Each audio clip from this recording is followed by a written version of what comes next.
Ils ne veulent pas de ce dont nous sommes au courant, vous savez. Ils n'en parleront jamais sur CNBC.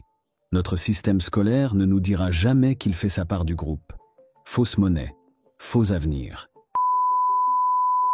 J'ai acquis une compréhension profonde du jeu complexe de la richesse, un jeu qui m'a été transmis par ma figure paternelle aisée.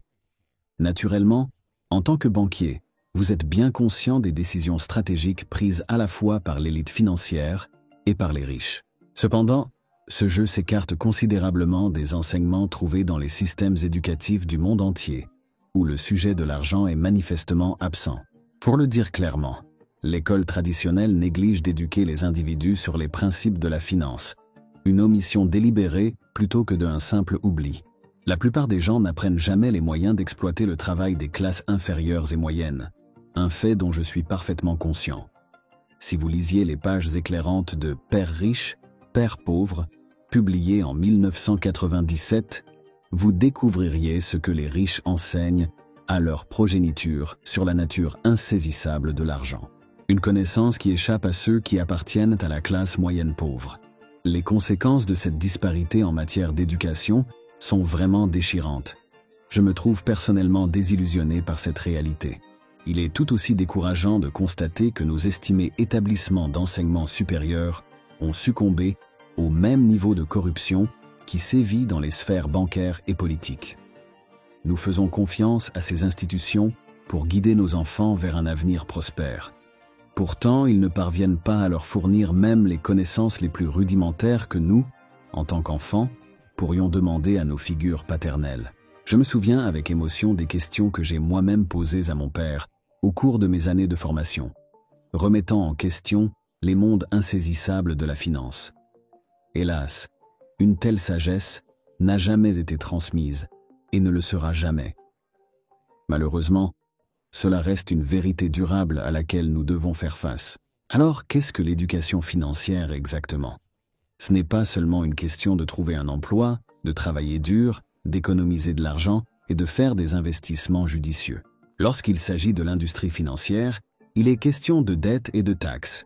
En 1971, Nixon a abandonné l'étalon or, transformant le dollar américain en dette. Nous disons toujours aux enfants d'aller à l'école, de trouver un emploi, de travailler dur, d'économiser de l'argent et d'éviter la dette. Mais qui leur dit de faire cela? C'est en réalité assez ridicule quand on y pense. Dès le début, on nous enseigne que l'épargne nous rendra riches. Mais pourquoi économiser quand ils peuvent simplement imprimer plus d'argent? C'est comme s'ils avaient un approvisionnement illimité, tandis que nous devons travailler dur pour l'obtenir. Ils ne le disent pas ouvertement, mais leur système éducatif nous forme pour être des travailleurs à vie. C'est subtil, mais c'est là. Alors, que voulait dire ce professeur en essayant de te faire comprendre? Eh bien, il t'a enseigné la dure réalité de l'argent. Il a souligné l'importance de trouver de bons enseignants qui viennent de l'intérieur, plutôt que de suivre aveuglément ce que l'école t'enseigne. Parce que soyons honnêtes, à l'école, nous ne savons pas toujours si nos instructeurs sont vraiment compétents ou non. Nous devrions cesser de donner aux gens un poisson à manger pour la journée et leur apprendre à pêcher, afin qu'ils puissent en manger toute leur vie. La plupart des gens pauvres mélangent aussi actifs et passifs, vous savez? Ils pensent que leur maison est un atout, alors qu'elle est en réalité un gros handicap. Pensez-y, tout est une question de flux de trésorerie, mon ami. Donc, si l'argent sort de ta poche, c'est un passif. Mais si l'argent rentre, eh bien, tu es sur la bonne voie. Écoutez, je possède 7000 biens locatifs et je dispose d'un patrimoine qui me rapporte de la trésorerie chaque mois.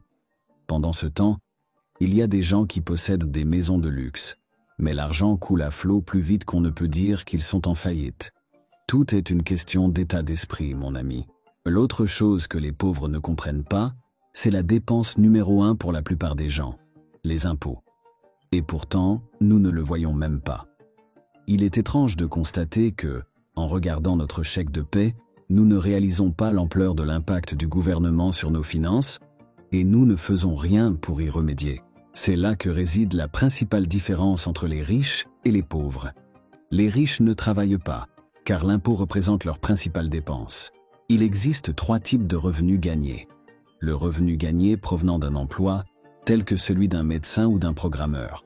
Les gains en capital provenant de l'investissement, tels que le fait d'acheter une pomme pour 10 $ et de la revendre pour plus de 20 $. Et enfin, les revenus passifs provenant de flux de trésorerie qui ne sont pas imposés. Il est courant d'entendre des gens se plaindre de l'impôt, en disant que les riches ont de la chance. Cependant, la plupart de ces personnes ne comprennent pas les 3 types de revenus et le fait que les riches ne travaillent pas.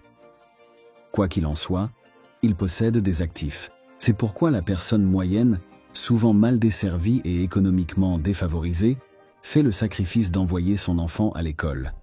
Malheureusement, le système éducatif ne parvient pas à leur fournir les connaissances et les compétences dont ils ont réellement besoin. Il est évident que seule une minorité d'individus apprécient la valeur de mon travail et sont prêts à y investir. Ayant gagné une somme substantielle d'1 million de $, j'ai appris l'art de minimiser les impôts grâce aux enseignements de mon père riche qui m'a enseigné les subtilités du jeu Monopoly. Cela a marqué le début de mon incursion dans l'entrepreneuriat, en particulier dans le domaine de la culture en serre et de la création d'établissements réputés comme McDonald's. Je m'efforce de plonger dans l'histoire du fondateur de McDonald's, Ray Kroc. Remarquablement, McDonald's opère au-delà du domaine du service de hamburgers. Il investit stratégiquement dans l'immobilier, une initiative qui leur permet de minimiser leurs obligations fiscales. Vous connaissez peut-être le nom de Bezos, un individu valant la somme stupéfiante de 16 milliards de $. Pourtant, il faut se demander quel montant d'impôts il a contribué à partir de cette richesse considérable. Curieusement, cette pratique est tout à fait légale, ouverte à tous, quel que soit leur niveau d'éducation. Une fois que l'on comprend le concept d'utilisation de la dette comme forme de monnaie, l'expression « je ne peux pas me le permettre » devient obsolète. Les institutions financières accordent volontiers des prêts, en particulier après la récession économique de 2008. J'ai personnellement reçu une généreuse allocation fiscale, une somme gratuite de 300 millions de $ auprès des banques, alors que les particuliers peinent à obtenir une quelconque forme de prêt. Cette disparité existe en raison des cotes de crédit, en particulier des cotes FICO, qui empêchent souvent les individus d'obtenir une aide financière. Malheureusement, les éducateurs abordent rarement ce sujet car leurs connaissances peuvent être limitées, coïncidant avec la situation de mon humble père. Malheureusement, moi aussi, je n'étais pas conscient de la distinction entre actifs et passifs, jusqu'à ce que je comprenne l'impact des flux de trésorerie sur leur classification. Par conséquent, une maison apparaît comme un exemple d'actif dépourvu de passif. Si une personne prend de l'argent de votre poche, cela peut être considéré comme un passif, car cela réduit vos ressources financières. À l'inverse, si vous avez la capacité de générer des revenus, cela est considéré comme un atout. Le gouvernement américain encourage la fourniture de logements et la création d'emplois en offrant diverses incitations. Et emprunter de l'argent joue un rôle crucial dans la création de richesses par l'endettement. En conséquence, je bénéficie d'allégements fiscaux substantiels. Il est important de noter que n'importe qui peut atteindre le même succès financier s'il possède les connaissances et l'éducation financière nécessaires. Comprendre les subtilités du code des impôts peut contribuer de manière significative à notre prospérité collective.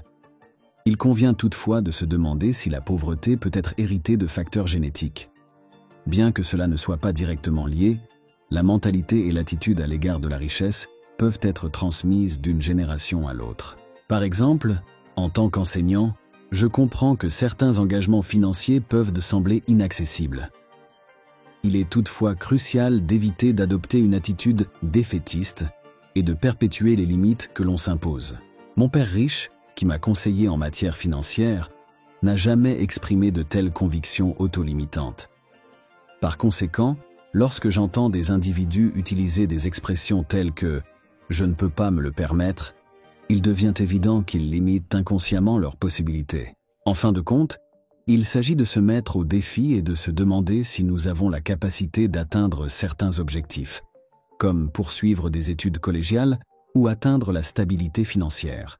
En changeant notre état d'esprit et en adoptant la notion de « comment puis-je » au lieu de « je ne peux pas », nous nous ouvrons à des possibilités infinies de réussite personnelle et financière. Je vais vous donner un exemple tiré de mon expérience personnelle. Lorsque j'ai eu besoin d'emprunter 300 millions de $. Au début, j'ai été confronté à de nombreux refus, Cependant, à force de persévérance et en présentant une analyse financière complète, j'ai finalement eu l'opportunité. Les rejets, que ce soit dans les relations professionnelles ou personnelles, ne sont que des tests de détermination et de résilience.